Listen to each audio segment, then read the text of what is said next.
Today in Lorwyn Eclipsed, we get what might be the best modern mythic from the set, a ridiculous amount of sweet tribal stuff, and basically the entire set. It is going to be a long one. We have so much cool stuff to talk about, which means we should probably break it down. Hello everyone, it's Seth, probably better known as Saffrada, and it's time for one final daily dose of Lorwyn Eclipsed spoilers. So the full set, I believe, should be up now. You can check it all out over at MTGpreviews.com. And we have a ton of stuff to talk about today because how this spoiler season went.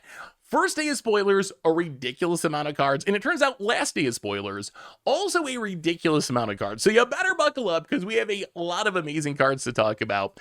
But before we do, a couple of quick reminders. First, if you need any of these cards, you can snag them from our sponsor Card Kingdom over at cardkingdom.com/MTGGoldfish. Second, to check out the full set, you should head over to MTGpreviews.com. And third, even though this is the end of Lorwyn spoilers, there is still a ton of Lorwyn Eclipse coming up. Next week, we got podcasts talking about the best cards in the set. We have early access on Wednesday, and then gameplay will be kicking off, showing up all these new cards. So make sure to tune in for all of that. Anyway, everyone, let's talk one last time about this amazing, awesome, spectacular set, Lorwyn Eclipsed. First up today, we get one of the craziest cards from the entire set, a new black mythic 1-drop in Moonshadow. So Moonshadow, it is a 1-mana 7/7 menace, but it enters with 6 -1/-1 counters on it. So it starts off as a 1/1 menace. So how do we grow the Moonshadow? The answer is whenever one or more permanent cards are put in your graveyard from anywhere while this creature has a -1/-1 counter on it, remove a -1/-1 counter from this creature. So this starts off as a 1-mana 1/1, but if you build around this card a little bit, it is pretty easy to turn this into something similar to a Death Shadow. It's like a Death Shadow that isn't going to get as big, but has the huge upside that you don't have to go super low on life to be able to grow it. You can stay at 20 life and have a 7/7 Moonshadow. So how do you grow the Moonshadow? And answer number one, pretty simple. It's really good with fetch lands. Like, we have them in standard, I guess, with Fabled Passage and Evolving Wild, but especially back in modern. And I do think this could be a modern playable card. I think that is very possible. Just play a Moonshadow, next turn Marshflats, crack it, that's a permanent going to the graveyard. You grow your Moonshadow only up to a 2/2, but it's going to keep growing from there. So really good with fetch lands, but it works with anything that puts a permanent card into your graveyard from anywhere. Your opponent thought seizes you and takes a permanent, your Moonshadow grows. In standard, Molt Tender and something like the Insidious Root stacks repeatedly mills cards. If you mill permanents, it's going to grow Moonshadow. Cards like Cash Grab, mill a bunch of cards. It is worth pointing out with cards like Cash Grab, Moonshadow says, whenever one or more permanent cards are put in your graveyard, remove a +1/+1 counter. So if we Cash Grab and mill 4 permanents, we still only get 1 counter off. But still, if you're already playing Cash Grab and graveyard filling stuff, Formidable Speaker lets you discard a card. If you discard a permanent, it's going to grow the Moonshadow. So many different things grow this. When I first read it, I thought it was just permanents from the battlefield, and I was like, okay, this card's fine. But once I realized it works with permanents from anywhere, I was fully in on this card being absolutely great. So where do we play this in standard? And I think there's actually quite a few answers. So seems really good in like Insidious Root style decks, which are all about getting permanents into the graveyard. Already playing stuff like Snarling Gorehound for the repeatable Surveil, which is a really good way to just fill your graveyard. In an Insidious Roots deck, it feels like you can grow this into a 7/7 very quickly. And cards like Snarling Gorehound are absolutely perfect because you'd rather repeatedly get 1 permanent into your graveyard with Moonshadow than do something like Overlord of the Baelmerk, where you can mill 4 permanents because you're getting the same amount of counters off Moonshadow either way. So something like Roots, it seems really good. Also worth mentioning, because people might not know this, tokens are permanents, and they do go to the graveyard when they leave the battlefield. They go to the graveyard and then immediately disappear. But this means if you have maybe weapons manufacturing, we've played some like weird weapons manufacturing sack decks with Umbro Collar Zealot, but if you can build up a bunch of munitions tokens, sack them to the Umbro Collar Zealot, they are all going to trigger your Moonshadow, or maybe Greedy Freebooter. Imagine you play Greedy Freebooter, you sack it to the Umbro Collar Zealot, that's a permanent going to the graveyard, you grow your Moonshadow, then you sack the treasure token, that's a permanent going to your graveyard, even though it's going to disappear immediately, that's going to grow the Moonshadow. So any sort of treasure deck or deck where you're sacking a bunch of tokens, this card goes way up in value.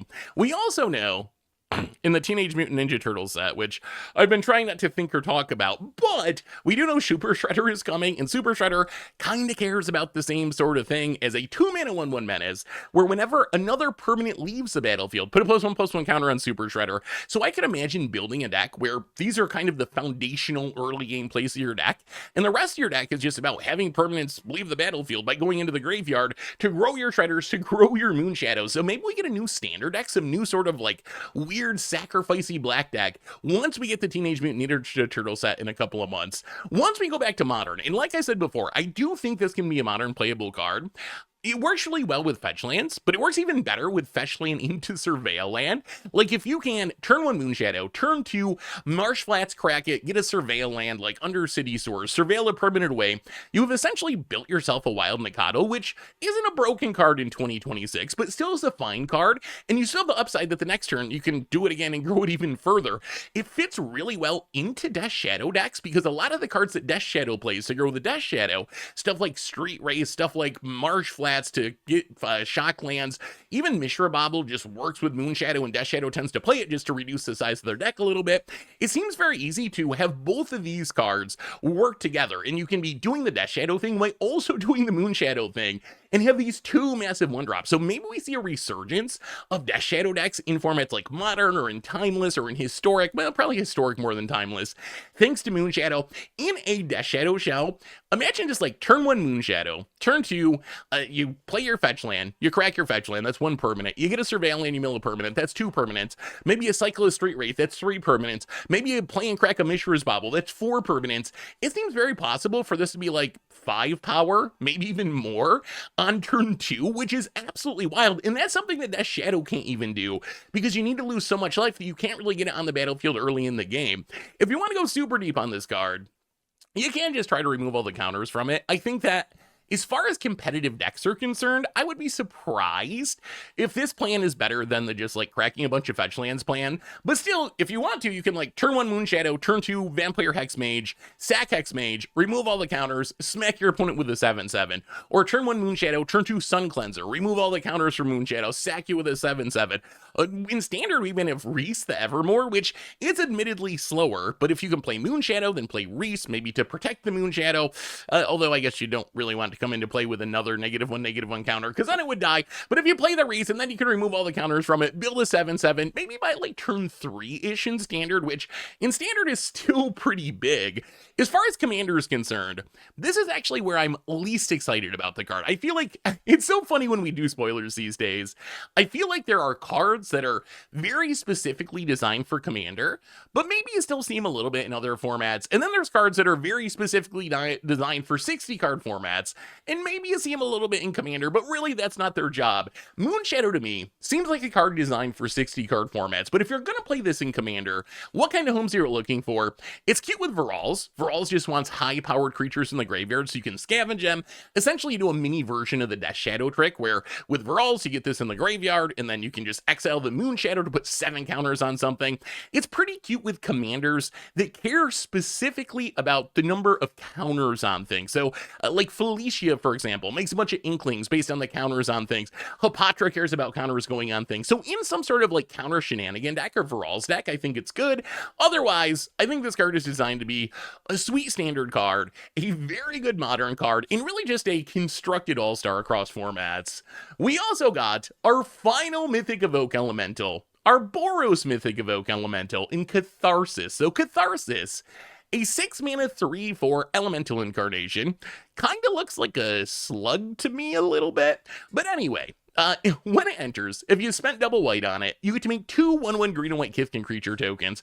When it enters, if you spent double red on it, creatures you control get +1/+1 and gain haste until end of turn. You can evoke it for 2, or you can cast it full price for 6 mana. And I know 6 mana is a lot, but if you actually think through what 6 mana does with this card, assuming you stack the triggers properly, so you make the tokens first and then you get the pump, you're going to end up with a hasty 4/5 and then 2 hasty 2/2s. So essentially 8 hasty power and toughness, plus you're going to pump anything else that was already on the battlefield +1/+1 as well, which is still too expensive for most aggro decks, but it is actually very powerful. Like, I imagine this coming down and just closing out games if you ever get to 6 mana.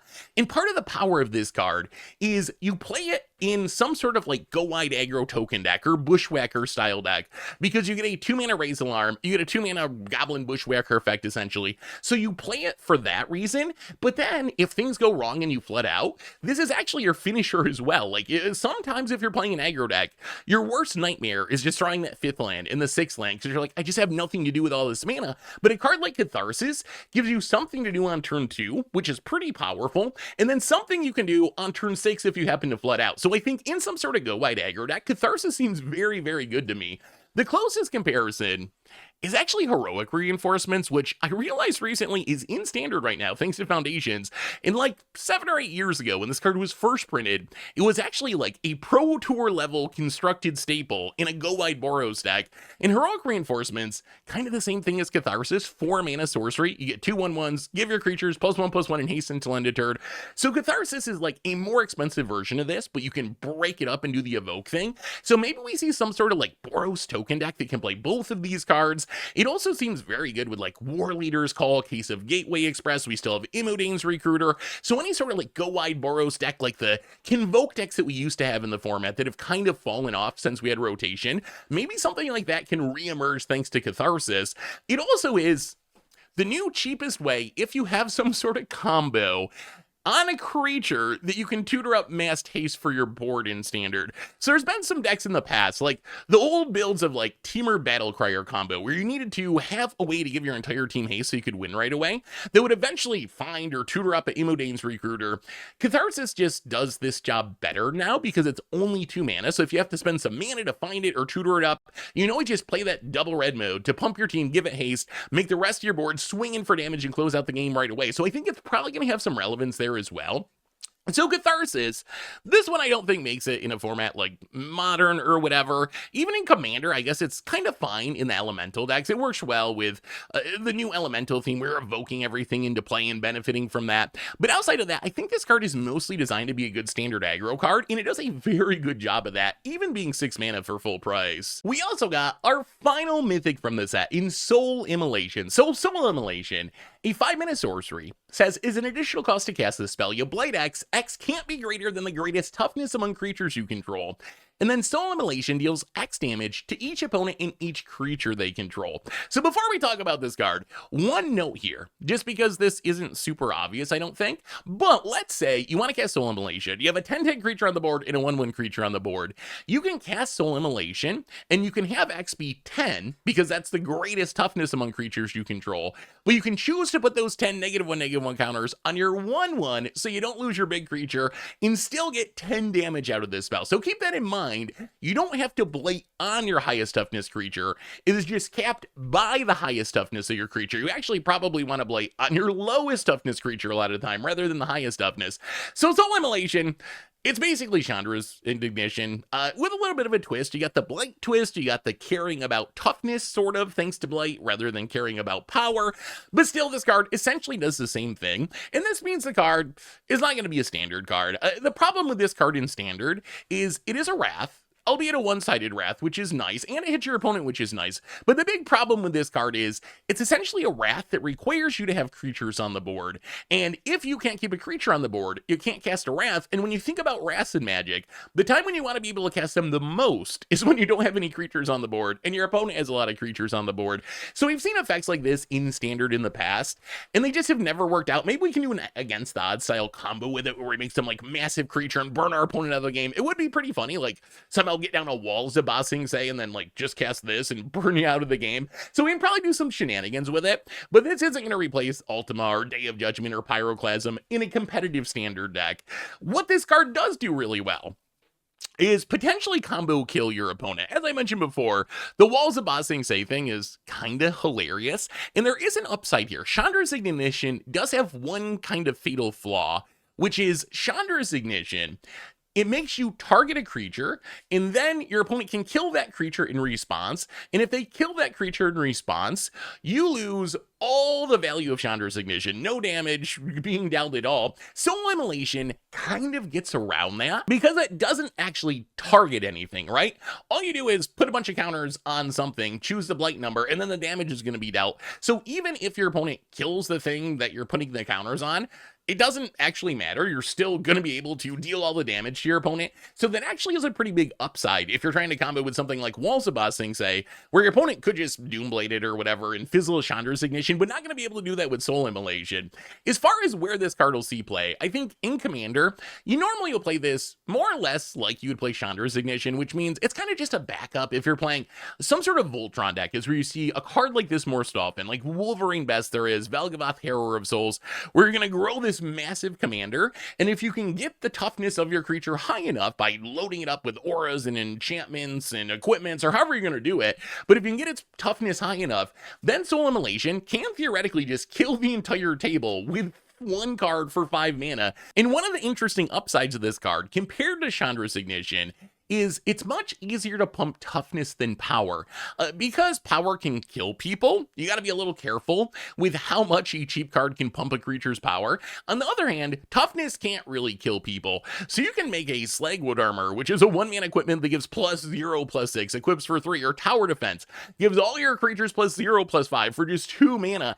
You can make cards like that with toughness that you could never make with power. So it might make it a little more realistic to have some sort of weird like combo deck where you try to pump the toughness of your creature and then just Soul Immolation for victory. So Soul Immolation, definitely designed to be a commander card. I'd be pretty surprised if it was anything other than an against odds card in standard, but Chandra's Ignition is very explosive, and decks that would want Chandra's Ignition are going to want this too as a second copy of it. So I do think in certain commander decks this will see a decent amount of play. Moving into the realm of rares, we got the last 2 member of the champion cycle. Champions of the Shoal, our Merfolk champion.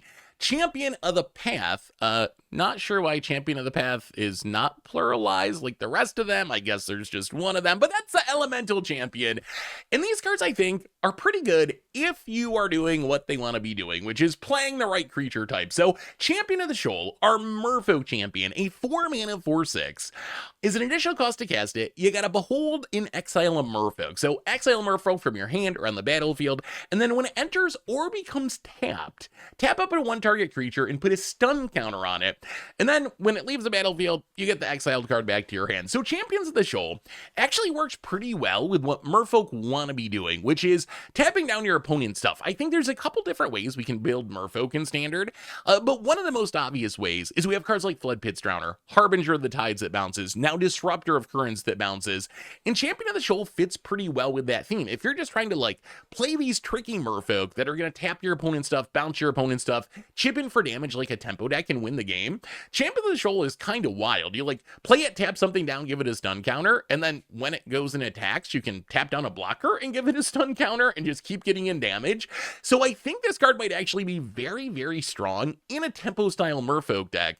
One of the big payoffs for Merfolk, I think, is Summon Leviathan, which isn't a Merfolk, but it bounces everything that isn't a Leviathan, a Merfolk, an Octopus, or a Kraken. So what I'm imagining Merfolk want to do is play all of these like Floodpit's Drowner, Harbinger of the Tides, Disruptor of Currents, Champion of the Shoal, and just kind of like keep your opponent in check, annoy them a bunch, and once you get a big board, then you just summon Leviathan, bounce all your opponent's things, swing in for one big attack, and win the game. So I think if that's the style of Merfolk you're playing, Champions of the Shoal seems great there. Like a 4/6 for 4 is very above the curve. You should have plenty of Merfolk that you can behold, and then you get something that works really well with what your deck's trying to do. The other possibility, and this is going a little bit more deep, but Merfolk also play pretty well with the tap and untap theme. We have Deeproot Pilgrimage that wants your non-token Merfolk to be tapped to make 1/1 blue hexproof Merfolk, and you can play this with stuff like vehicles, like Subterranean Schooner. Now we're getting a bunch of Convoke stuff like Disruptor of Currents, Harmonized Crescendo that work well in Merfolk. You can play it with spacecraft like Looming Class Frigate that also work well with what Merfolk want to be doing by pumping all your Deeproot Pilgrimage tokens. And in a deck like this, it is more about tapping Merfolk without getting them into combat. Champion of the Shoal seems kind of wild there too, because its ability triggers whenever it becomes tapped. It's not when it goes into combat, so you can just like leave this out and tap it to a vehicle, or tap it to station, or tap it to convoke, and still just keep tapping down your opponent's best threat. So I think this might actually just be one of the better merfolk for standard merfolk, and I think if merfolk are good, even at 4 mana, I have to think this card has got to be a part of it. We also got our elemental champion, Champion of the Path. And this card just does one thing, but that thing it does is actually very exciting and explosive. So it's a 4-mana 7/3 elemental sorcerer. You got to behold and exile an elemental. You get it back when it leaves the battlefield. Its ability, though, is whenever another elemental you control enters, it deals damage equal to its power to each opponent. And this ability is very, very scary with evoke elementals. Like, we are heading into a standard where we have that whole cycle of mythic evoke elementals. You got Vibrance, you got Wistfulness. These are cards that you can evoke for 2 mana, but you're going to get 4 damage from Vibrance. You're going to get 6 damage from Wistfulness. Once you get back to older formats, you have the free evoke elementals, Endurance and Solitude, which are only dealing 3 damage, but still a free lightning bolt on top of doing what we're going to do anyway. Kind of busted. If you go super deep, Briarhorn. When it enters, it giant gross something. It gives it +3/+3. So you could play the Briarhorn, target it with its own ability to pump it to a 6/6, and throw 6 damage at your opponent's face for just 2 mana. So with the evoke elementals, this card seems like it should be able to just end games. I think this is a callback to Nova Chaser, this old champion and elemental that was just like super high power, super low toughness. But Nova Chaser itself works pretty good with this. Like, a single Nova Chaser is half your opponent's life total if you have a Champion of the Path out. It also works really well with cloning effects and Panharmonicon effects. Panharmonicon effects gonna double up the ability, not gonna take many elementals to kill your opponent. Stuff like Writer Replication, if you just Writer Replication this, you just kind of kill everyone. You're gonna have a huge stack of 7 damage triggers, burn the entire table out of the game on the spot. In Standard, I almost wonder if we could build a deck around this. Like, we have Devastating Onslaught, which we've seen in the Temur Battle Crier deck. I don't know how we get this on the battlefield in a Temur Battle Crier deck. Maybe we can get enough elementals in there for it to work. But if you can make a bunch of mana and get down a Champion of the Path and then just Devastating Onslaught it to make 3 or 4 copies of it, you will just kill your opponent. You don't really even need that many copies because they're all going to trigger each other. So you only need like 5 mana or something to actually just kill your opponent on the spot. We even got Kindle the Inner Flame, this new elemental copier, which is 4 mana Kindred Sorcery Elemental. To a token copy of a creature, give it haste, got a sack on the end step, but you can flash it back for just 2 mana by beholding 3 elementals. So maybe we have some sort of like play a Champion of the Path, copy it a bunch of times, kind of combo kill you deck that we could build in Standard. In Commander, I mean, I think this card is just a staple in basically any elemental decks. It seems great with the new Ashling, which is all about evoking elementals into play for 4 mana, so you're going to be putting really high power elementals into play on the cheap with its ability. If you got Champion of the Path out, you probably just kill the table. But even beyond that, like if you're playing Omnath Locus of Rage, landfall, it makes a 5/5 elemental token. That's crazy. Every land is 5 damage to each opponent, so it seems pretty easy to just play an Omnath, play a Champion of the Path, make a bunch of land drops, play a bunch of fetch lands, cast Escape Shift or something, kill everyone. Omnath Locust of the Royal, it works well there with the elemental theme. Horde of Notion is all about cheating big elementals into play from your graveyard. Basically, if you're an elemental deck, you play Champion of the Path, and it is going to be really, really good. So in Commander, I think this is an all-star for its creature type, and in Standard, I don't know if it's an all-star, but with the evoke elementals and the cloning synergy, I am very interested in trying to build around this one. We also got a new Goblin 2-drop in Scuzzback Scrounger, a 2-mana 3/2, so decent starting stats. Goblin Warrior, it says at the beginning of your first main phase, you can blight 1. If you do, create a treasure token. So Scuzzback Scrounger, I don't know what to think about this card. At first glance, it seems like a black market tycoon, a generous plunderer, a Magda the Horde Master, a 2-drop red creature that can make a treasure every single turn. In some ways, I think it's better than all these other ones where all you have to do to get the treasure is have it live and put a -1/-1 counter on something. My only question is with this blight mechanic, how is it going to play in practice? Like if you just run this out on turn 2 on an empty board, the next turn you blight itself, now it's a 2/1. Unless you can keep adding more bodies to the battlefield, you're going to run out of stuff to blight pretty quickly. So it's going to be interesting to see how blight plays in practice. Can you play a card that just like repeatedly puts a -1/-1 counter on your own creature? And that's part of what makes this mechanic so great, is we haven't really had a mechanic like this before, and I'm not really sure how it's going to play. So I think there's a world where this card could be really good. It seems really good. in the Goblin Blight style deck. Like, that's what goblins are about in this set. So if you're playing a goblin deck that's built around Blight, we have a bunch of pre-existing goblins like the Krankos and stuff from Foundations, but this plays really well with what the deck is trying to do. I think the most powerful thing this card does is play it on turn 2, turn 3, you Blight itself to make the treasure, and then drop a 4-drop, which in Goblin World means you can play Champion of the Weird, maybe the new best goblin from the set. You can play Sourbread Auntie and just make a ton of goblins. You can play a Crankle the Mob Boss and start making tokens the following turn. So it seems very explosive there. You could just play this in generic mono red, and this is where I wonder, like, if you don't have the Blight synergies, are you just going to run out of things to Blight too quickly? But this can rush out a Magmatic Hellkite, let's say, on turn 3. And then once you have a Magmatic Hellkite down, you can Blight off of that for a bunch of turns and just keep making tokens every turn. So maybe this is just a good mono-red ramp card. Same with like Sunspine Links. You could Tanic it. You could ramp into Chandra Spark Hunter.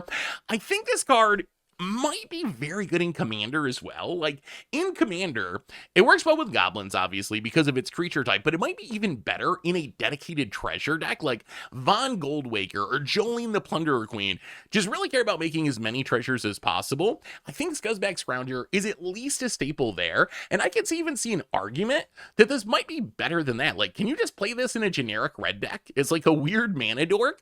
If you have enough big bodies around to keep blighting, I think the answer is definitely true. And of course, if you're a Blight Goblin deck like Antiol or Grub, this is going to be one of the first cards that you add to your deck. This is like the perfect card. It's a 2-mana mana dork where you can store up the mana turn by turn, and it's going to let you Blight things, which is what your deck wants to be doing anyway. Can it be a good generic mono red card? That is my question, and that's where I'm not quite sure. I keep going back and forth, and I think I just got to play with the Blight mechanic first. I think there is some chance this is actually just one of the best red ramp spells in the format, and you just play this in any red deck, like a Clive deck or a Neheb deck, regardless of creature types, regardless of synergies, and you just play this like a mana dork, and you're just like, I'm gonna run this out, and I'm gonna try to make a treasure every turn, and if this makes a treasure every turn and sticks around for a while, that is a very good card. My only catch is, are you gonna run out of things to Blight on? But the more I think about it, like, all you really need to do is ramp into one big thing. You ramp into Clive once or Neheb once, and that should let you Blight on that big thing for the next 5 or 6 turns, which should be more than enough to make this card worth it. So I think Scuzzback Scrounger is actually a very good card. I think this card could be standard playable, definitely with the like Blight Goblin synergies, but maybe even better than that, and definitely a very good commander card as well. On the other hand, we got a red rare that isn't quite as good in Endblaze Epiphany. So Endblaze Epiphany, red and X instant, X damage to target creature. When that creature dies this turn, exile a number of cards from the top of your library equal to its power, then choose a exiled card, and until the end of your next turn, you may play that card. So Endblaze Epiphany, it's kind of like a hell to pay. I guess it's nice that it's on instant speed rather than sorcery speed. Kind of like a Nahiri's Warcrafting as a removal spell that also is going to end up impulse drawing you a card. The problem with Endblaze Epiphany is cards like this are just not efficient enough anymore. If they only hit creatures, these are the exact kind of cards that suffer the most from power creep. Because back in the day when most things were 1-mana 1/1s and 2-mana 2/2s and 3-mana 3/3s, a card like Endblaze Epiphany kind of would just scale alongside creatures. But thanks to power creep, the baseline is moved up on creature toughness. Now the 1-drops are 1-mana 2 toughness, or even in the case of Cecil, 3 toughness, and then it scales from there. You get more 2-drops with 3 toughness and 3-drops with 4 toughness, which means that Endblaze Epiphany is just too expensive to realistically kill anything.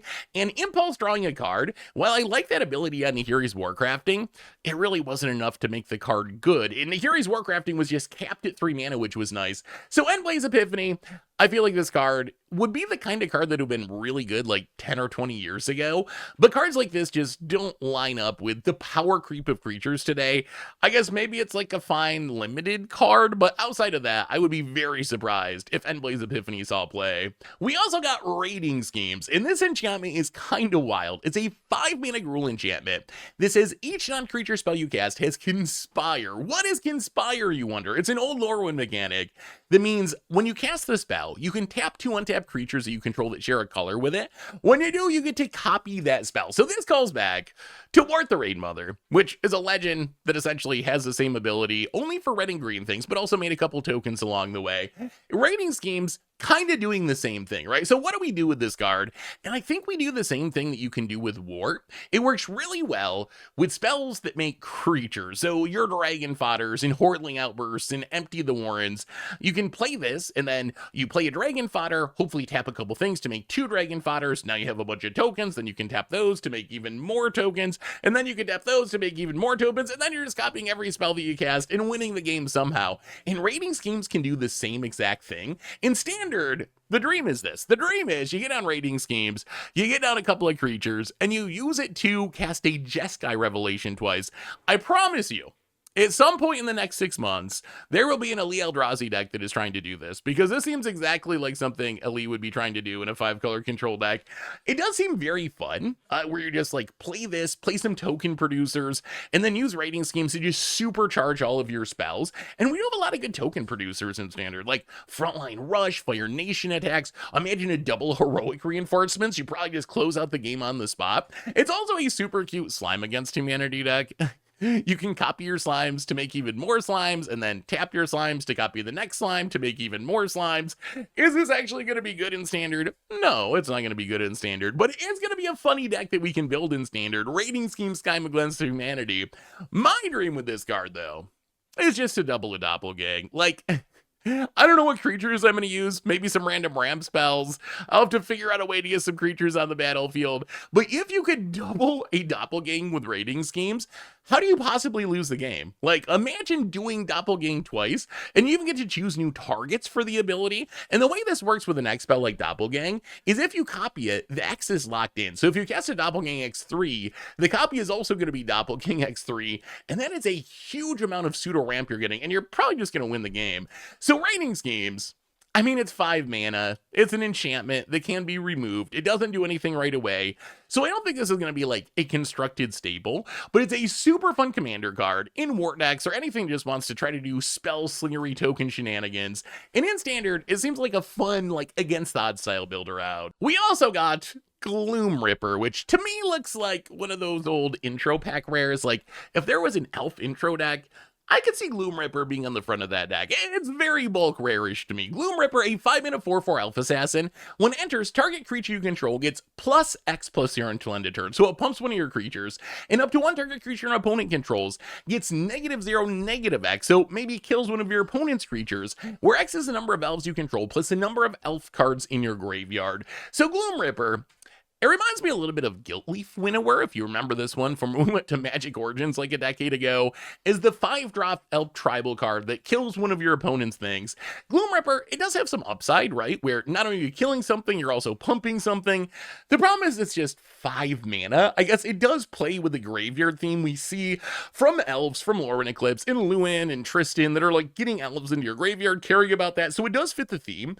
It's just hard for me to imagine that this card is going to be a good constructed card. I think it's just too much mana for a format like Standard, and you need too much to go right. Like, yes, there is a dream world where you have a million elves on the battlefield, a million elves in the graveyard, and you play Gloom Ripper, and you kill your opponent's big thing, and pump your thing and win the game. But there's also a world where your opponent rasts your board and kills your stuff, and your Gloom Ripper is a 5-mana 4/4 that just really doesn't do much of anything. What I will say about this card, though, probably an insane limited bomb. It's very similar to Monaster Circuit Feeder, which was in Edge of Eternities, and I actually went back and checked 17 lands, and this ended up being one of the like top 5 black cards in the entire set for limited. So I think Gloom Ripper probably going to be a very, very high pick if you are an elf deck in limited, but in constructed, 5 mana, just a little bit too much for what it's doing. We also got the Spry and Mighty. So Spry and Mighty, a 5-mana green sorcery. It says choose 2 creatures you control. You draw X cards, and the chosen creatures get +X+X and gain trample until end of turn, where X is the difference between the chosen creature's power. So if you have a 0 power creature and a 10 power creature, this would be 5 mana, draw 10 cards. Each of those creatures get +10/+10. Not super realistic. A more realistic gameplay scenario might be you have like a 6 power creature and a 2 power creature. And then this would be 5 mana, draw 4 cards, give each of those creatures +4/+4 in trample. All this to say, I don't think this is really a constructed card. I think maybe it's a commander card, and I'm not even sure that it's actually a commander card. There is one weird rules quirk here that I wanted to mention, because I'm not sure people know this, but negative power is a thing in Magic. There is actually a card, Char Rumbler, that has negative power, but this is relevant as we go into Lorwyn Eclipsed because of -1/-1 counters. So if you have like a, I don't know, a 0/30, let's say a Walls of Boss Say. You have a Walls of Boss Say on the battlefield, a 0/30, and you start putting -1/-1 counters on that, its power is going to be -1, then -2, then -3, then -4, and that does apply to Spry and Mighty. So you could theoretically have a creature that has negative power, and then a creature that has positive power, and this is going to power it up, draw you even more cards, pump your creatures even more. So not something that's you can really build around, I don't think. You're not going to be trying to give your creatures negative power, but keep in mind that it does sort of work in a weird way with -1/-1 counters. So where can this card see play? The answer is not standard. In standard, getting 2 creatures on the board is already hard enough in keeping them there. Getting 2 creatures with a huge gap in their power and toughness, and then resolving a 5-mana sorcery card without those creatures dying, it is just way too much to ask. But I think this card could be good in like Toughness Matters style commander decks, just because the Toughness Matters stuff tends to have low power. So if you get a Doran Besiege by time, it's 0 power, and then you play some big ramp creature or something, you can be drawing a lot of cards with it. Same with like Arcades, various tree folk deck are kind of like that, Farngorn, Colnifer, the Pride of the Hullclad. So I think it works there, just since those creatures tend to have like really low power, so you can kind of maximize the card draw.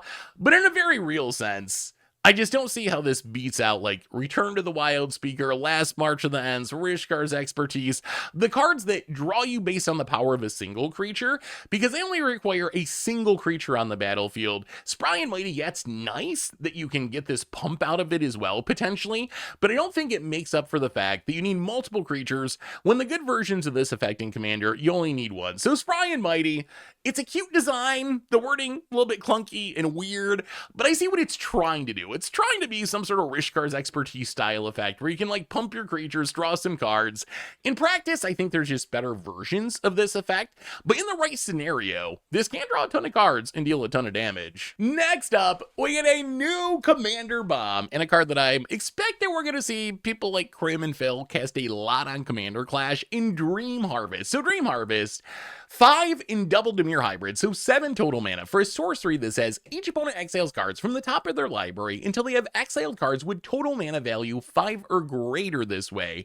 Until the end of turn, you may cast cards exiled this way without paying their mana cost. So Dream Harvest, this is essentially Dimir Etali, more or less. Well, in some ways, even better than Etali, because you can hit multiple cards. Like if you cast a Dream Harvest and your opponent exiles a 1-drop, and then a 2-drop, and then a 10-drop, you get to cast all 3 of those cards. When Etali, you would just get to cast the 1-drop. Worst case, you hit a 10-drop right away, and you essentially get exactly an Etali trigger. So it's like a better Etali trigger on a sorcery. Also reminds me a little bit of Breach the Multiverse, is just this 7-mana card that grabs things from each of your opponent. Breach the Multiverse does it with milling and then reanimating. Dream Harvest does it by just exiling cards from the top of your deck. And if you're just looking for a big swingy bomb to play in your commander deck, this card seems incredibly fun. If you want to go deep on it, probably the best thing to do with it is just copy it a bunch. Although I honestly think you can just play this like a Breach the Multiverse or like an Etali in any deck that's in the Dimir colors and just play it as one of your finishers, and it's probably going to be fine. But if you want to go deep with this card, the easiest thing to do is just start copying it a bunch of times. Like imagine casting a bunch of spells with 1,000-Year Storm out and then casting this and getting like 5 copies of it. You're just going to play your opponent's deck. Or like if they change the hybrid rules, this would be so good in Jin Gitaxias or Stellarly Wildcard. If you can find a way to flash it in, it's absurd with Fire Lord Azula. So spell copying works really well with it, but I don't actually think you need that. I think you can just play this in any Dimir deck as one of your finishers, and it's going to be perfectly fine. So Dream Harvest, you don't ever play this card in 60-card formats where you only have one opponent. This card loses pretty much all of its value. It really takes advantage of the fact that in Commander, you have 3 opponents to steal from. If I was going to play this in a 1v1 format, I would want it to cost like I don't know, way less mana, maybe like 4 mana or something if it was just one opponent. Is 7 mana, you really got to be playing Commander to play this. But if you think about it, you're spending 7 mana and you're guaranteed to get at least 15 mana value worth of spells. And because of what we talked about before, where you could go 1 drop, 3 drop, 8 drop, or whatever, you could end up with way more than 15 mana value worth of spells that you get to cast for free. So if you like big bomby spells that steal your opponent's stuff, play this in your Dimir decks. It's going to be really good. We also got Rimefire Torque. Speaking of copying spells like Dream Harvest, it's a 2-mana artifact. When entered, you choose a creature type. When a permanent you control of the chosen type enters, you put a charge counter on it. Then you can remove 3 charge counters and tap it to copy your next instant or sorcery spell. So Rimefire Torque. This is a card that I think serves a purpose in very specific decks. So it reminds me the most of Adaptive Trading Post. Adaptive Trading Post actually does see some commander play.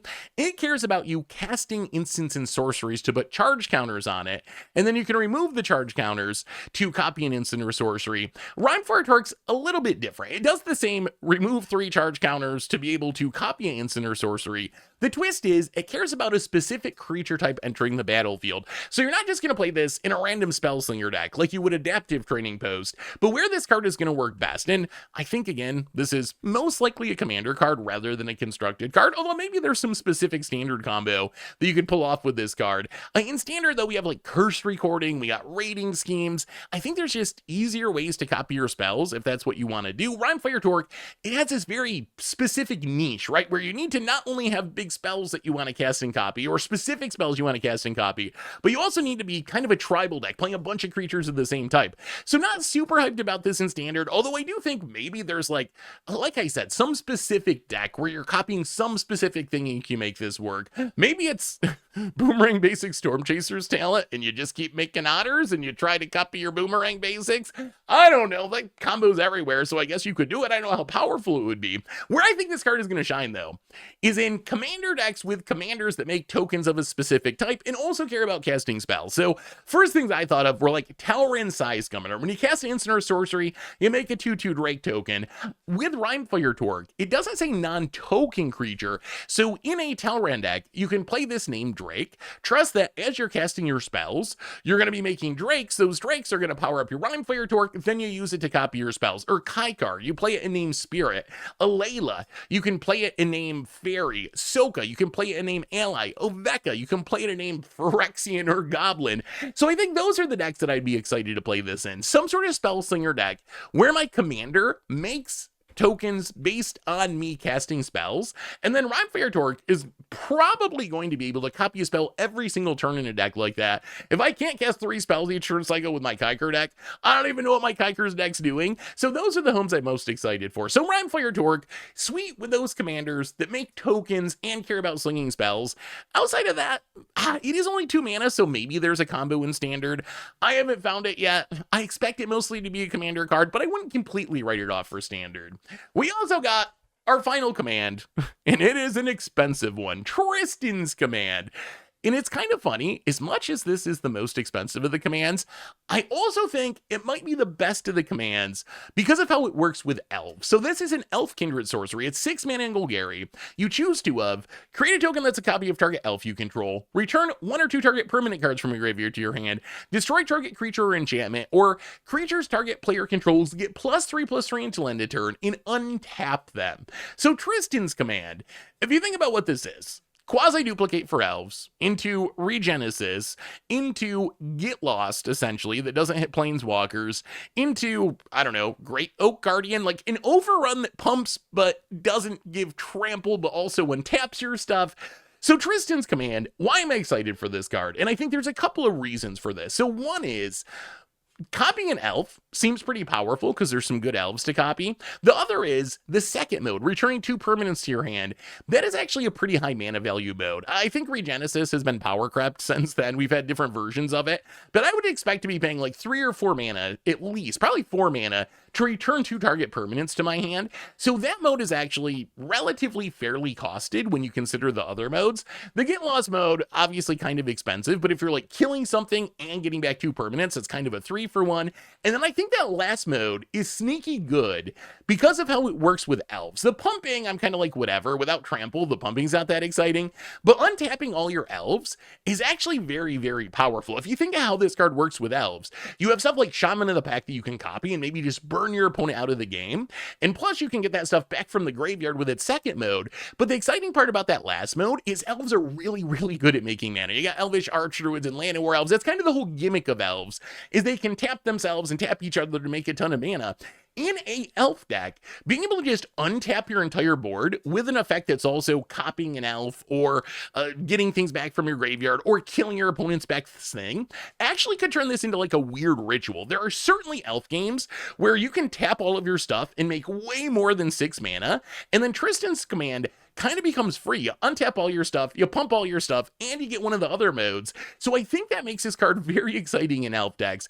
I don't know if it makes it in standard elf decks. Like, I'm not sure what elves are about in standard. The new ones are about filling the graveyard. The old ones are about making mana. How do you match those things together? But still, we have the Archdruids. We have Badgermole Cub, that's not an elf. We have Land War Elves. So we still do have the big mana production in standard. So maybe there's something there. I think, though, if I was playing a Golgari elf deck in Commander, in Lathril is the most popular elf commander, one of the most popular commanders overall in Commander, and it's a Golgari elf, I think I would play this pretty much every single time, which is something I cannot say about the other commands in this cycle. So I guess this is the one I'm most excited for the reasons that I already said. I feel like a lot of times in an elf deck, this is kind of going to be a free spell if you choose the untap all your mana dorks mode.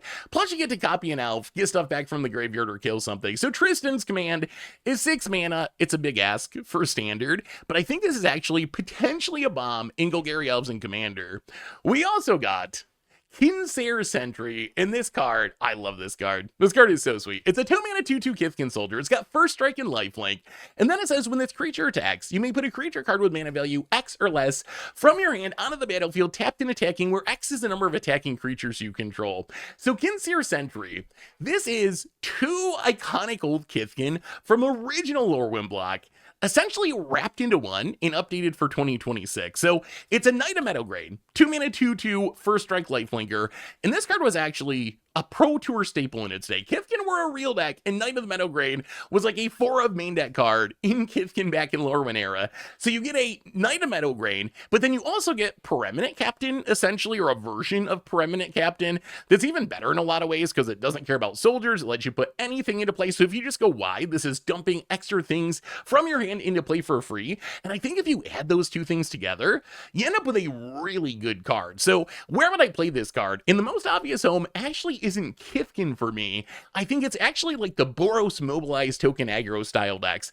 In a deck like with Stadium Headliner and Voice of Victory, you can stack things so your mobilized tokens resolve first to give you more attacking creatures, and then your Sentry can put some massive thing, basically any creature from your hand is going to be coming into play for free, tapped in attacking. So I think in a deck like that, Kinsaer Sentry seems really, really good. Also works super well with Delny. We've seen some like Delny Arabella decks where you're trying to just flood the board with cheap creatures, use Delny to double up Arabella's triggers. Kinsaer Sentry, I guess maybe it's even the same deck because you can double up Stadium Headliner and Voice of Victory. Maybe we just mash all this together. But Delny will double trigger your Sentry trigger. So now you get to put 2 things into play instead of 1 thing into play. And if those things have triggers and they have 2 power or less, then Delny is going to double those up as well. So it seems like a really sweet Boros aggro card. Also, does seem like a good Kithkin card. Kithkin, all about going wide. We got Bridget's command just to put a bunch of Kithkin into play, so Sentry seems really good there as well. So I think this might actually be a very good standard 2-drop in those aggro decks, go wide decks, those Kithkin style decks. In Commander, it's kind of funny. In Commander, I'm much more excited to play this in a Soldier deck than in a Kithkin deck. Maybe this changes with the new Lorwyn Eclipsed stuff, and I would play this in like Bridget or whatever if I'm playing a Kithkin deck, but this plays really well with Soldiers, and it is a Soldier. So like Mural makes a ton of Soldier tokens. This is going to let you put things into play for free. Harbin cares about Soldiers. Commander Mustard from the Clue set cares about Soldiers. So I think this might just be a Soldier staple as well, where you can just flood the board with cheap Soldiers, and then swing with Sentry, drop your big bombs into play. So Kinsaer Sentry, I love the callback, the connection to old Lorwyn, and I actually think this card is actually just like kind of super push. The fact that it's two iconic cards kind of pushed together for 2 mana makes me think this card should be good enough for standard and might even see play in Commander too. We also got Shadow Urchin. So this is a 3 mana Rakdos hybrid 3/4 oof. It says when it attacks, you blight 1, and then whenever a creature you control with 1 or more counters on it dies, exile that many cards from the top of your library until your next end step. You may play those cards. So Shadow Urchin, this calls back to Dusk Urchins from the original Lorwyn block, cared about -1/-1 counters, drew cards when it died based on the number of counters on it. Shadow Urchin, kind of a twist on this. You get the same 3-drop sort of body, but this wants you to be blighting and having your other stuff die to impulse draw to draw a ton of cards. So what do we do with this card? Well, first, it seems really good in the blight decks. Like, that's kind of the obvious home. If your deck is about blighting your own stuff, maybe with Dawnhard Dissident or High Perfect Morkant or Champion of the Weird, this is an insane card advantage engine. I'm kind of sad that it wasn't a goblin. It would have been so good with Champion of the Weird if it was a goblin. Not being a goblin, it's a little bit more awkward, but still, like, it is a ridiculous card advantage engine. I can imagine really popping off. If you have Champion of the Weird, you just pay a life to blight 2 and blight your opponent for 2. You have Shadow Urchins, you start killing your own stuff, you're going to draw even more cards, you can play more things, you can blight more, hopefully parlay that into a victory. So really, really good with blight. But notice, it just has counters. Like, it reads like a -1/-1 counter card because of the blight ability, but this just cares about creatures with counters dying and the impulse draw based on the number of counters. And this is a hybrid card, so even though it's Rakdos, this could show up in like Gruul Aboroid, which has been one of the, in the last like few weeks, a new Aboroid color with Badger Mole Cub that people have been playing in Standard. You get tons of counters from Aboroid, you get counters from stuff like Innkeeper's Talent. Shadow Urchin, even if you don't really care about the blighting mode, I guess you can just blight and remove a +1/+1 counter from something. But as your Aboroids die, or your Innkeeper Talent Pump creatures die, you're going to impulse draw a ton of cards. The only awkward part of it is it does only work until your next end step. So if the creatures die during your turn, you do have to use the cards that turn. If they die during your opponent's turn, you get to use them through the rest of your turn as well. So Shadow Urchin seems really sweet there. It also is really spicy with Earthbending. There's so many synergies for this card. Earthbending puts counters on your lands, and then you get them back when they die. So if you're playing Badger Mole Cub, Earthbender Ascension style effects, anytime your lands die that have been Earthbent, you're going to impulse draw a bunch of cards with Shadow Urchin. So there's a ton of homes for this card, and it's a 3 mana 3/4, which isn't a stat line that makes you an automatic staple anymore like it did a decade ago, but it is still a very playable stat line. It even works with Saga creatures. Like, imagine some sort of Gruul Saga deck maybe, where you have Summon Burnhilder, you have Summon Fenrir. When they sacrifice themselves and go to the graveyard, they're going to have 3 lore counters on them, and since Shadow Urchin doesn't care what kind of counters are on the creatures, that means you get to draw 3 cards, or impulse draw 3 cards. So the possibilities of this card actually seem kind of endless, and I think this card might actually just be really, really good. It works with Gev Scaled Scourge, which puts counters on things for some sort of Rakdos aggro style deck. It works with Firelord Zurko in multiple ways. It gives you cards in exile that you can cast to put counters on things with Firelord Zurko, and then those counters let you impulse draw with Shadow Urchin as those things die. So maybe we get some sort of Firelord Zurko deck with Shadow Urchins. In Commander, I think there's a bunch of possibilities for this card. It seems good in Prosper style decks where you just care about playing things from exile, or Firelord Zurko decks. I'm thinking of adding it to my Marchesa the Black Rose deck, which is about putting counters on things. Yes, I'm mostly putting 1 counter on each thing, but still just impulse draw 1 when my stuff dies, and then I get it back with Marchesa anyway. That seems good enough to me. It plays with Antiol, which I think is what it was designed for, to be an upgrade for that deck. Really good with the Scorpion God. I can even see considering this in Tom Bombadil as your sagas are going to the graveyard. This is just going to draw you a huge amount of cards. So Shadow Urchins, this card's actually like kind of wild, and I think this card has a ton of potential. I just don't know where it goes, not because it's bad, but because there's so many potential homes for this card that I'm super excited to do some brewing around this one. Rounding out the rares, we get a almost cycle. I don't know, maybe the Urchins was supposed to be part of this. Maybe there's another one I missed that got spoiled earlier, but a semi-cycle, a maybe cycle of 3 drops that seem designed to be really good in constructed, assuming that you're playing their tribe. So we start with Adept Watershaper, a 3 mana 3/4 Merfolk Cleric. It says other tap creatures you control have indestructible. So Adept Watershaper, This card seems very good to me. First off, its stats are fine. We were kind of talking about this with the Urchin a little bit, but a 3/4 for 3, that used to be like, oh my god, above the curve stats. Now it's, okay, you're fine, you're playable. I can play at 3 mana 3/4 in standard. That's Sentinels of the Nameless City, that's Joshua, that's Skirmish Rhino.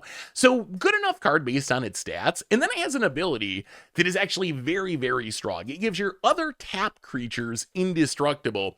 So what do we do with this? So obviously, you can just play this, you can attack with your creatures. Your attacking creatures, assuming they don't have vigilance for some reason, are going to be indestructible because they're going to be tapped. But this plays really well with sneaky ways to tap your creatures, like Disruptor of Currents, a 5 mana 3/3 Merfolk with Flash and Convoke that when it enters, you get to bounce a non-land permanent.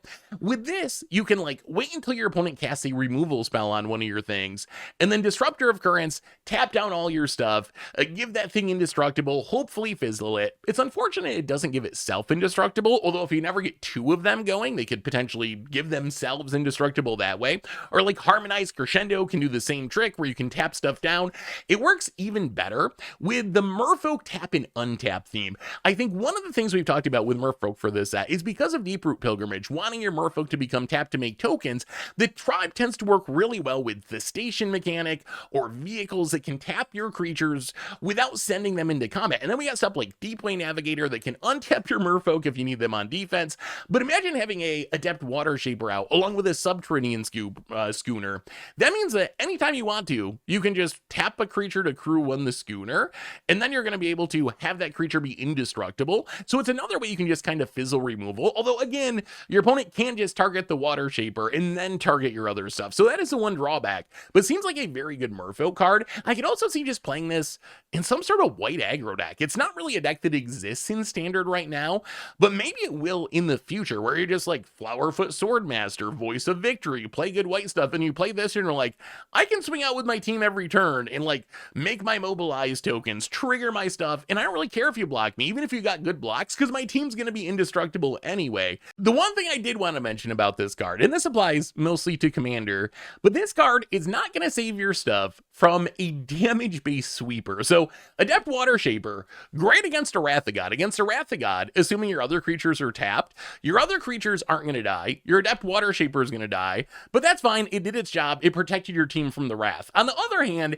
this does not work against a Blasphemous Act, let's say, because the way damage-based sweepers work is they actually put the damage on your creature. So a Blasphemous Act resolves, it's going to mark 13 damage on all your creatures, then your Adept Watershaper, because it's not indestructible, is going to die to the Blasphemous Act, and then all your other creatures are going to be like, oh no, I have 13 damage on me, I'm not indestructible anymore, and then they're going to die. So it is a little weaker to damage-based sweepers than hardcore like Wrath-style sweepers, but really that's not a deal breaker for this card. As far as Commander is concerned, I think this card good in Merfolk. I mean, it's got the right creature type. Merfolk have these tap and untap shenanigans, but I also think this card could be good in some other places. I'm actually even more excited to play this card in Clerics, maybe, to take advantage of its other type, or the best home I think is actually vehicle decks. I just can't get past the trick of using vehicles to be able to tap your stuff whenever you want to make your things indestructible. So if you have like a DePaula deck, it's so good there, because DePaula already wants vehicles to tap it down, and because of its ability,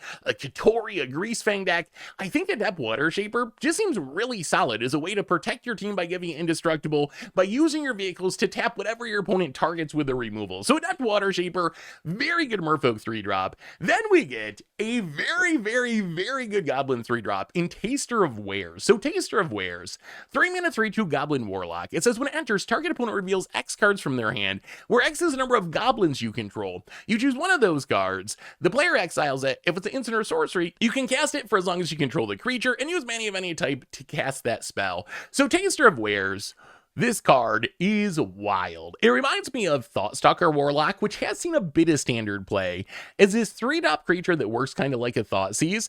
The twist is, Thoughtstalker Warlock, if you do its thing, you just straight up get to Thoughtseize your opponent. Taser of Wares only Thoughtseizes equal to the number of goblins you control. So by itself, your opponent's just going to reveal one card, their worst card, and discard that one, or exile, I guess, that one. But if you have a bunch of goblins, this does turn into an actual full-on Thoughtseize effect, and even a better rare Thoughtseize effect because it exiles and you can potentially even cast the spells. And goblins are really good at going wide. If you think about goblins, even in standard, we got Dragon Fodder, we got Seer Slicer Goblin, we got Howl Squad Heavy. So it seems pretty realistic to me. You go like 1-drop into Dragon Fodder, into Taser of Wares, you have 4 goblins on the battlefield. At that point, you might be seeing your opponent's entire hand or almost their entire hand. And the timing on it's really good as well, because this comes down on turn 3, maybe on turn 4, and that's just in time to take the Day of Judgment or the Ultima or the Deadly Cover-Up that your opponent could use to blow up your board. So this is kind of your Wrath Protection Disruptive Goblin, and it's a 3/2 body, which is actually a very solid body. Not like above the curve, but I would expect an effect like this to be kind of like the Thoughtweft Warstalker, just a 2/2 rather than a 3/3. So a 3/2 body actually pretty relevant there as well. I actually think this card could be good in Modern Goblins. Modern Goblins, you can play Ether Vial to cheat things into play, so you can put this into play like on your opponent's draw step and take whatever they just drew for the turn, and they're probably even better at going wide than standard goblins with like Mogwar Marshal, Sling Gang Lieutenant. So being able to make a bunch of goblins and just cheat this into play with Ether Vial, snipe the best thing from your opponent's hand, seems like a very legit line. If you want to go even deeper, you can try to start looping this like we have Chthonian Nightmare in Modern, where you can just be picking a card from your opponent's hand every turn. Even in Standard, we got Grub. This is a great goblin to get back from the graveyard with your Grub, recast it, take something else from your opponent's hand. So I actually think Taser of Wares to me looks like a goblin staple from Standard, possibly back to Modern. Worst case, I think maybe a sideboard card in Modern, but that's the power level of this card. In Commander, meh. I think this card's actually kind of bad. Like, even if I was playing Rakdos Goblins, like War or Anteol, I don't actually think I'd play this card, although I will say, the one little thing it has going for it is being able to steal a spell in Commander. That's the only thing that makes this card kind of relevant. The Thoughtseize of one opponent is just not an effective ability in a 4-player format, but you can try to use this to maybe like steal some Bobby Instant or Sorcery from an opponent and then cast it yourself. So that part's kind of fun. That would be the only argument I could really see for putting this in a Commander deck, would be using it as a Theft card rather than a Thoughtseize card. But still, I think this card was designed to be a really important piece of Goblin in Standard and in Modern and probably in Pioneer and other formats in between. We also got one of my favorite cards from the set. I love this card so much. Twilight Diviner, a 3-mana 3/3 Elf Cleric. When it enters, you surveil 2, and then it says, whenever one or more other creatures you control enter, if they entered or were cast from a graveyard, create a token that's a copy of one of them. This ability triggers only once each turn. That is right. This is Panharmonicon for Reanimation, and that's a really exciting new effect. And it's on a really efficient 3/3 body, so I think this card might actually be kind of insane. So I think the intent of this card was to work with the graveyard theme of elves from Lorwyn Eclipsed, although I'm just really not feeling the graveyard theme. It doesn't even actually work with Dawnhand Dissident, because the creatures go to exile, so you're not actually casting them from your graveyard. So I'm not really sure. I guess the idea is if you're getting elves in and out of your graveyard or reanimating them or something, you could play this in an elf deck, but I'm more excited to play this in non-elf decks, even though this is an elf 3-drop. So what do we actually do with this card? Well, first, anything you reanimate gets doubled. So imagine Twilight Diviner into Zombify a Vaultborn Tyrant. You get 2 Vaultborn Tyrants, you draw all the cards, you gain all the life. You're probably going to win the game super easily. It also works with just things that come back from the graveyard. Bloodghast, Afterburner Expert, Ballast Rodworm. Imagine getting back 2 worms from your graveyard. They both have haste. You smash your opponent for 10. That's probably just a game-ending line. So any sort of graveyard recursion style deck, this is going to be wild. I think there could be a mono black deck with this in Standard. We have Forsaken Miner, we got Bloodghast, we got Timeline Color, all of which come back from the graveyard, and then you can just smash in for a bunch of damage. And then what you can do is you can use a Sephiroth or a Sack Outlet to sack the real non-token copy of your whatever, Bloodghast, Timeline Color, and then the next turn, get it back into play again, do it again. Also with Bloodghast, notice it triggers once each turn, so you can trigger this on your opponent's turn as well. In theory, you can like warp a Timeline Color from your graveyard during your turn, get a copy of it, and then during your opponent's turn, crack a fetch land, get back the Bloodghast, get a copy of that as well. So maybe we have some sort of mono black recursion aggro deck with this card in Standard. One downside of this card is it doesn't get around the legend rule. So if you're trying to reanimate, Valgavoth or Grizzlebrand, doesn't really do anything there. You're just going to legend rule yourself. But I kind of like that it doesn't work with some of the best reanimation targets. It makes it a little bit more interesting that way. In Commander, this card is absolutely wild. I love Panharmonicon effects, and I feel like if you are any sort of graveyard recursion reanimator deck, I think I'm playing Twilight Diviner. It might be win more, I don't even care, it's just so cool. So like Marin of Candeltroth, Muldrotha the Gravetide lets you cast things from your graveyard, Saphras of the Hidden Waste, Terra reanimate stuff, Murkle reanimate stuff, Slimefoot and Squee, Captain Nagathod, Marchesa has stuff going in and out of the graveyard. Another card for me to add to my Marchesa deck. Can you imagine in Marchesa? Oh, Marchesa, this is going to be so insane. Because Marchesa, when your creatures with +1/+1 counters on them die, they're going to come back on the next end step, plus you're playing sacrifice outlets, so it seems very realistic in Marchesa to be triggering this 4 times each turn cycle and just getting a copy of something. Twilight Diviner, it is just a wild card. Also seems very good in the Cleric deck, because especially Aura Clerics, because Aura is all about having Clerics come in and out of your graveyard. So Twilight Diviner, Panharmonicon for reanimation and recursion, and it is such a cool card. Man, I love this set. I love this card. Another really cool design. We also got Glen Elendra Guardian, and this one's pretty straightforward. A 3-mana 3/4 flash flying fairy wizard. It enters with a -1/-1 counter on it, and then you can pay 1 in a blue, remove a counter from it to counter target non-creature spell, and its controller gets to draw a card. So Glen Elendra Guardian, it calls back to Glen Elendra Archmage, which was kind of a similar effect. Glen Elendra Archmage, better at repeatedly countering non-creature spells thanks to its persist ability. You automatically get 2 negates out of it. Glen Elendra Guardian, cheaper, and it has a better body. Like, it's going to start as a 2/3, go to a 3/4, and it gets flash. So even though Glen Elendra Archmage is better just straight up at countering things, I think Glen Elendra Guardian might actually just be a better card overall. Like, a negate on a body is already pretty sweet, especially when you're on a flash flying body, but it gets even better than that because there's shenanigans for this card. So by itself, you just get 1 negate out of it, but it works really well with the Blight mechanic. Like, we have Wild Unraveling, the new Blight counter spell. We have Requiting Hex, the new Blight removal spell. I'm imagining in some sort of fairy deck or control deck, you can like play the Glen Elendra Guardian, leave it up. If your opponent does something you need to counter, you can counter it, and then you can use the Hex or the Unraveling to get more counters on the Guardian, remove it again, and counter something else in the future. If you want to go even deeper, you can play like Innkeeper's Talent, because remember, all this cares about is removing a counter from the creature. It doesn't have to be a -1/-1 counter. So if you have something like Innkeeper's Talent that just puts a +1/+1 counter on a creature every turn, this kind of just gives you an infinite negate sitting on the battlefield where your opponent is never going to be able to resolve that sweeper to disrupt your board or that removal spell to kill the Glen Elendra Guardian. So it seems great in any sort of fairy deck. If you're playing fairies, Bitter Bloom Bears, and Obyras, gonna be great there, but I don't think you have to be a fairy deck. I actually think this card might actually just be good. Like, maybe this is a Dimir card. Dimir's like the 2nd, 3rd best deck in the format right now. It plays well with Enduring Curiosity. Yeah, it's competing with Preacher of the Schism, but depending on what the meta looks like and how much you care about countering stuff, this might actually just be maybe not better than Preacher, but at least close enough that you play some number of Glen Elendra Guardians along with Preacher of Schism. I actually think that's how good this card is. It seems insane in some sort of flash deck, and maybe this is a fairy deck, but it might even be better. It's just a generic flash deck. We got Voracious Tome Skinner from the set as well to draw us cards as we cast things during our opponent's turn. And then we have like Flood Pit Drowner, we have Enduring Curiosity, Into the Floodmaw, Spell Stutter, Spectral Sailor, so much stuff we can do at instant speed.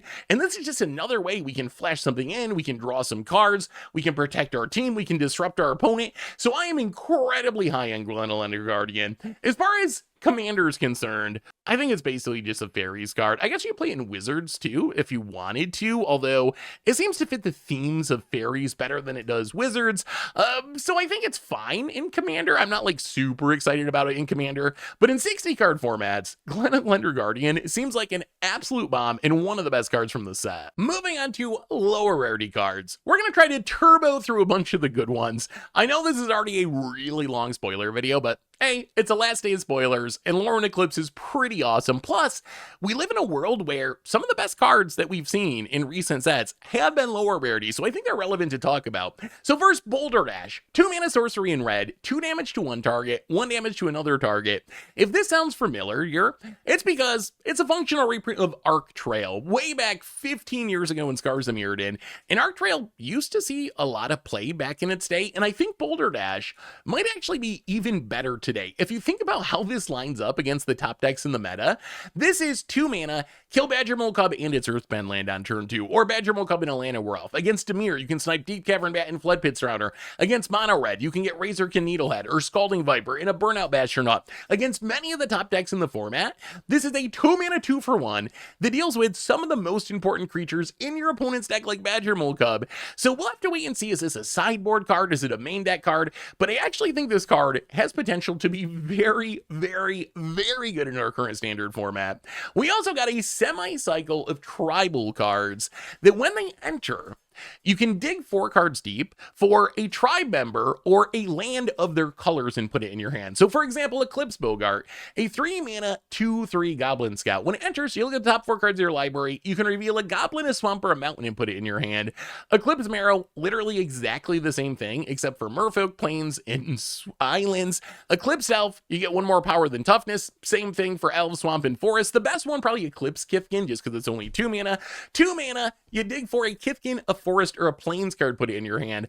So these cards, worth keeping in mind. The 3 mana ones I'm not overly excited for, but in a deck that really cares about merfolk, or elves, or goblins, could be consideration. Eclipse Kithkin, like I said, I think probably the best just because it's only 2 mana, but there is a lot of competition in the 2-drop Kithkin slot, so we'll have to wait and see. But these cheap cards that replace themselves do have potential in tribal decks. We also got a ridiculous goblin.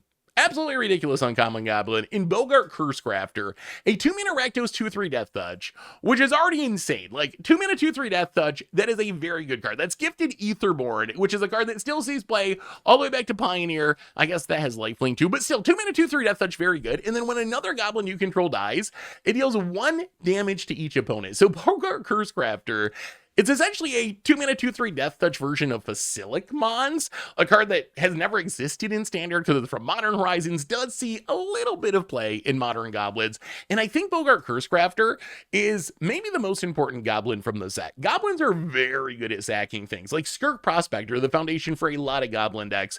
We got Goblin Churathursion, we have Mog Raider if you're playing older formats, and this plays so well with them. This is the new cheapest version of this effect for goblins, the best version of this effect for goblins. So if you want to build goblin aristocrats, this is an easy 4 of heart of the deck style card. We even get Runbelt Hordemaster, so when our goblins die, we impulse draw more goblins that we can kind of build a combo deck with this and Hordemaster and Skirk Prospector for mana and just try to like chain through our game like the old Fecundity goblin deck and burn our opponent out aristocrat style. So I am really hyped to build around this card, more so in like Pioneer and Modern and Historic and Timeless than in Standard, but I think it has potential in Standard as well. So Bogart Cursecrafter, in my opinion, not just one of the best uncommons in the set, but one of the better cards in the set. We also got a new elf uncommon in Morkant's Loyalist, a 3 mana 3/2 elvish warrior, says other elves you control get +1/+1, and when this creature dies, return a target elf card from your graveyard to your hand. So essentially a 3 mana elf lord, and this one, I don't know. We already have Elvish Archdruid in Standard, which I think is better. We already have Imperious Perfect in Standard, which might be better. We have Dwynnian Gitleaf Dayan in Standard, which is probably not better, but we have a lot of Elf Lords in Standard. And the question is just going to be, I don't know what elves look like. Are they a graveyard deck? Are they a aggro tribal deck? Are they a Mana Dork big mana deck looking to get into Crater Hoofs? I'm not really sure. If you're in Golgari elves, I guess this could be in the conversation. It's just hard for me to see this beating out the really good elves lords that we already have, like Elvish Archdruid and Imperious Perfect, but it does kind of play with the graveyard theme from Lorwyn Eclipsed, so maybe there's like a graveyardy elf deck where being able to get an elf back from your graveyard to your hand is relevant. It is nice that because it's a lord, your opponent's going to want to kill it. It's nice that it does something when it dies. It is a nice ability on a lord, so maybe that makes it better than I think. We also got Encumbered Reejery, which is kind of cute. It's a 2 mana 5/4 Merfolk Soldier, but it enters with 3 +1/+1 counters on it. So technically it starts off as a 2/1, but then when it becomes tapped, if it had a counter on it, you remove a counter. So in theory, you play this on turn 2. On turn 3, you attack, it becomes a 3/2. On turn 4, you attack, it becomes a 4/3. I don't think that's quite good enough, but if you can fully power it up, it is a 2 mana Woolly Thoctor, which has to be good even in 2026, right? A 2 mana 5/4. The reason I think this card is worth mentioning is because it does play well with the tap your merfolk to other things plan that we've talked about. Like if you can tap it to Subterranean Schooner or Looming Class Frigate, a station mechanic or a vehicle mechanic, you can remove counters without getting into combat. The big problem with this card is that first attack, when it's a 2-1 and growing to a 3-2, probably going to die in combat. But if you can grow it by tapping it to vehicles, then it might get big enough to actually take over the board. We also got an interesting new 3-mana rock in Furdock's Core, a 3-mana Kindred Shapeshifter mana rock. So this is all creature types. It is Changeling, it taps out a mana of any color, and then it turns into a 4/4 artifact creature until end of turn. So I don't think this is a standard card, but I'm not like super hard against mana rocks that are 3-mana in Commander. I'm not a big mana rock believer overall, but I don't mind 3-mana mana rocks. And this to me looks like a 3-mana mana rock that plays like a creature land. It essentially turns into a pseudo faceless haven. So if you're playing a tribal deck where the whole theme is all my things are the same creature type, this is a mana rock that is actually on theme and synergistic with what the rest of your deck's trying to do. So if you're a mana rock believer and you're playing a tribal deck, I think this card actually is probably pretty good. I just don't play that many mana rocks overall in Commander. We also got Noggle Robber, a 3-mana with 2 Gruul hybrid mana symbols, 3/3, that when it enters or dies, you create a treasure token. And this card, it reminds me a lot of Jewel Thief from Streets of New Capenna. And Jewel Thief was a card that was very, very close to being good enough. I did play it in some standard decks. I saw other people play it on the fringes of standard. Jewel Thief, same card except you get Vigilance and Trample, but you don't get the treasure when it dies. It'll be interesting to see if the Death Treasure is enough to make this card into an actual standard playable. I think it's close. Worst case, I think it's probably a pretty good card in Limited. We also got Nameless Inversion reprint. This is what I expected was happening. If you go back to the short where I talked about cards that I thought they could reprint from original Lorwyn block, some of the cards I landed on the most were the Shapeshifter, Changeling, Kindred, Instants, and Sorceries, the removal spells, because these cards just seem so perfect for Limited, where if you're playing a tribal deck in Limited, Nameless Inversion gives you an okay removal spell that is going to trigger your synergies no matter which of the tribes that you're playing. We also got a new 1-mana Goblin in Mudbutton Curse Tosser, a 1-mana 2/1 Goblin Warlock. This has an additional cost to cast this spell. You gotta Behold a Goblin or pay 2. It can't block, and then when it dies, destroy target creature an opponent controls with power 2 or less. So Mudbutton Cross Torcer seems like a very good card in a Goblin deck. It works very well with what the Goblins are trying to do, which is this is something you can get into play, and then you can blight on it to kill it and use it like a removal spell. It'll trigger your Borgart Curse Catcher. It plays with Champion of the Weird. So in a Goblin deck, I think this could end up being a pretty chase 1-drop. I could see even trying to play it outside of Goblins. The only problem is, if you're paying 3 mana for the card, it's not good enough. So if there's some way you could build like a Sephiroth deck that also had enough Goblins to make this 1 mana, I would definitely consider it, because I think the removal death trigger is pretty powerful. But because of the Behold mechanic, it's probably limited to some sort of Goblin deck. But even that's fine, because we were just talking about Goblin Aristocrats. And in an Aristocrat Sacrifice Blight style Goblin deck, this card seems like a banger. We also got Wild Unraveling, which actually is more wild than I thought. When I first read this card, I was like, it's just another one of those counter spells that aren't really counter spells. But then when I thought about it, I was like, okay, this card might actually be broken. So double blue, instant, counter target spell, but as an additional cost to cast it, you gotta blight 2 or pay 1. So this is a counter spell, but you have to have a creature on the battlefield to be able to blight onto, or you have to pay an extra mana. The reason I'm excited for this card is actually twofold. So one is, we do have cards that exist in Standard that just let you turn this into a counter spell on turn 2, like Cecil Dark Knight or Sleep Curse Fae. You can play, you can blight onto, they even survive, and you have a counter spell on turn 2. The other exciting part about this card is it's a way that you can replenish counters on things that you want to remove counters from for value. Like we were talking about the new Glen Elendra Archmage card a little bit ago, the one that starts with a -1 counter and you can remove that counter to negate something. With a card like that, being able to blight 2 is a huge upside, where it's allowing you to reuse its ability multiple times. So I don't think this is a card that most decks will play. Like if you're just playing a generic deck, you're not going to have enough creatures, or you're not going to have creatures you want to blight on. But I think there are going to be decks where this turns into a literal counter spell with the upside of being able to keep your synergies going with +1/+1 counters. Finally today, we get a ton of draft chaff, which you would expect with the full set going up, that you can check out over at MTGPreviews.com. If you're a limited player in specific, make sure to check all this stuff out, because even though it's stuff that I don't think is probably going to see that much constructed play, it is going to form the foundation for the limited format. And that brings us to the end, not just of our daily Lorwyn Eclipsed spoilers for today, but to the end of Lorwyn Eclipsed spoiler season. So now that we've seen the set, what do you think? I gotta say, for me, this was already the set from 2026 that I was most excited about. And somehow, some way, the set didn't just meet my expectations, it actually exceeded them. The set is exactly what I was hoping for and more. Like, this set looks powerful, it's got some really neat, cool designs, it's nostalgic, the art is amazing, the flavor is amazing, it seems like it should have some good stuff for standard, left wing. And see, I still think the format has some systemic problems. Wizards, if you're watching this, how about rolling back to old school rotation? Maybe we don't need to do this 3-year thing anymore. But still, I think the set has some cool cards for standard, a ton of great stuff for commander, and I want to know what you think. What do you think of this set? How hyped are you for Lorwyn Eclipsed? And even though we're done with spoiler season, we are not even close to being done with Lorwyn Eclipsed stuff. So next week, we're going to have podcasts talking about the cards from the set. We even got a special guest, I think, on the Goldfish cast. Going to come talk some spoilers from a Hall of Fame perspective. So tons of coverage there. Next Wednesday's early access day, where we're going to get to check out the set early on Magic Arena. We'll have tons of gameplay content. So there's tons more Lorwyn Eclipsed coming up. Anyway, everyone, let me know what you think about this set. What is your hype level now that we've seen it? And I'll be back in a depressingly short amount of time with some Teenage Mutant Ninja Turtle spoilers sometime in February. So until then, everyone, enjoy Lorwyn Eclipsed. Thanks so much for hanging out this spoiler season. I love y'all, and I will talk to you soon. Looking for even more Magic? Well, you can find yesterday's spoiler video here, or maybe check out the Against the Odds, where we managed to turn all the lands we milled into ramp.